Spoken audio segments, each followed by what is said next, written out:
বাঁধটা? এটা কেশাডাল গ্রাম, ভগবন্তপুর 2 গ্রাম পঞ্চায়েতের অধীন। এটা দীর্ঘদিনের সমস্যা। গতকাল মানে শুকনোই ছিল, কিন্তু এই কয়েকদিনের টানা বৃষ্টির কারণে অনবরত বৃষ্টিতে হঠাৎ করে একটা ঝড়-তুফানের সৃষ্টি হয়েছে, যার জন্যে এইটা আজ সকাল থেকেই দেখা যাচ্ছে যে একদম নদী পরিপূর্ণ। আপনারাও দেখতে পাচ্ছেন। এটা আগে একবার পল্লী দিয়ে কাজ হয়েছিল, কিন্তু সেটা গত বছর বন্যার ফলেই সঙ্গে সঙ্গেই ভেঙে যায়।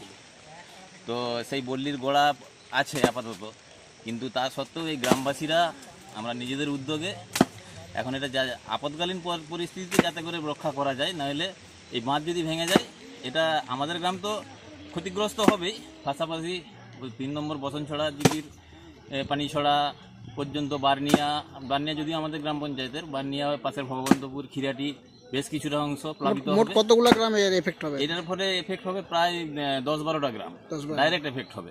এই যে রাস্তা, এই রাস্তাটা তো খেয়ে চলে আসছে অনেকটাই। হ্যাঁ, এই রাস্তাটা গত বছর থেকে খেয়ে গেছে।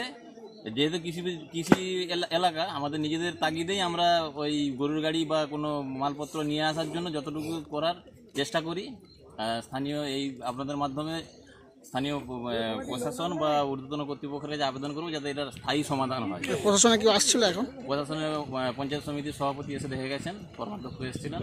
এখন কি পরিস্থিতি, মানে জল তো বাড়ছে? জল বাড়ছে, এখন যা পরিস্থিতি বাঁধ ভাঙারই উপক্রম দেখতে পাচ্ছি। এরপরে যদি জল না কমে তাহলে কিন্তু বাঁধ ভেঙে যাওয়ার সম্ভাবনা। এই বাঁধের পাড়ে তো অনেক বসতি আছে, বাড়ি আছে, হ্যাঁ, সেগুলো তো দুশ্চিন্তা।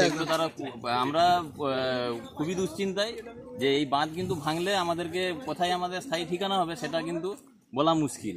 মানে প্লাবিত তো হবেই, হয়তো অনাহারেও থাকতে হতে পারে। এই বাঁধ একবার বাঁধা হয়েছিল? হ্যাঁ, একবার বাঁধা হয়েছিল, কিন্তু আবার বন্যাতে সেটা ধসে গেছে। কি মনে হচ্ছে যে আগে যে বাঁধটা বাঁধা হয়েছিল সেটি সঠিকভাবে হয়েছিল কাজ? সেটা তৎকালীন পরিস্থিতিতে সেটা ঠেকানো গিয়েছিল, কিন্তু এটা কমপ্লিট স্থায়ীভাবে না সমাধান হলে এভাবে কিন্তু সম্ভব নয়। আমাদের তো প্রতি বছরই এই ভোগান্তি পোয়াতে হয়। হ্যাঁ, প্রতি বছর ভোগান্তি পোয়াতে হয়। এই বন্যার সময় প্রতি বছর ভোগান্তি পোয়াতে হয়। এবার কি আশঙ্কা মনে করছে যে রাখতে পারবেন বাঁধটাকে? এবার আমরা চেষ্টা করছি, কিন্তু রাখার সম্ভাবনা খুব ক্ষীণ। কেননা যেভাবে আপনি দেখতে পাচ্ছেন যে জল যেভাবে বাড়ছে এবং যেভাবে ধস খাচ্ছে, এটা সব থেকে বিপদের আশঙ্কা। যে জল বাড়ুক, কিন্তু বাঁধটা যদি ধস না খেত তাহলে হয়তো আমরা কিছুটা স্বস্তি পেতাম। কিন্তু এই যে ধস খাচ্ছে, প্রায় নদী বাঁধটার অর্ধেকটার বেশি নদীগর্ভে চলে গেছে এবং ভিতরটা পুরে এসে খেয়ে যাচ্ছে। এটাই আমাদের সব থেকে দুশ্চিন্তার কারণ। আপনার নাম? আমার নাম তাপস।